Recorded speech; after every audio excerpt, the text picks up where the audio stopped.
In today's tutorial we will have a look at the reaction of dihydropyran. It's this structure, a cyclic enol ether, with alcohol, ethanol in this case, under acidic catalysis to give a so-called tetrahydropyranyl ether, this structure which is actually an acetal.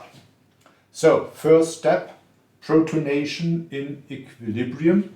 It will take place at this carbon because then a mesomerically stabilized cation is formed.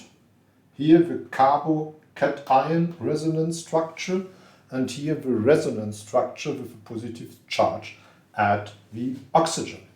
Then next step, ethanol attacks as a nucleophile, and we will get to this stage of a reaction with an oxygen-centered cation.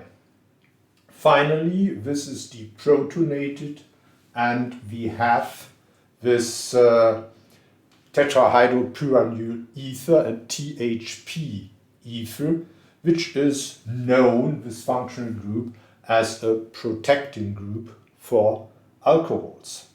It makes sense to have a look at the diagram, energy compared to the reaction pathway.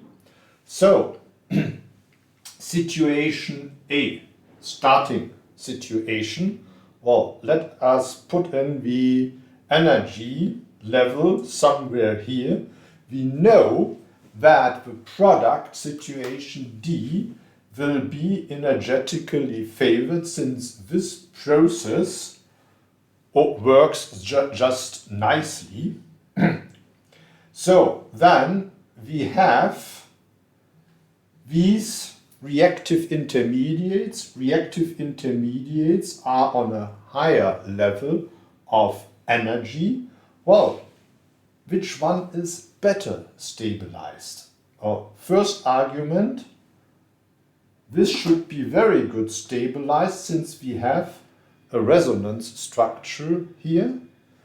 In this case, we don't have a resonance structure, just inductive stabilization, but in addition, we should keep in mind that we have also additional solvent molecules, for instance other ethanol molecules, and a stabilization then takes place by hydrogen bridging bonds.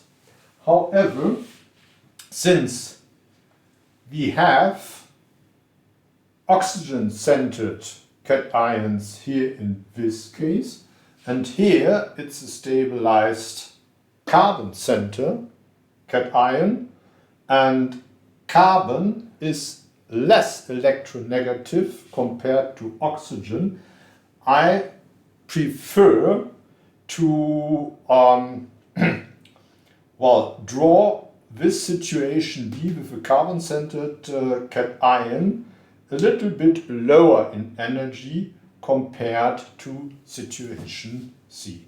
Thanks for listening.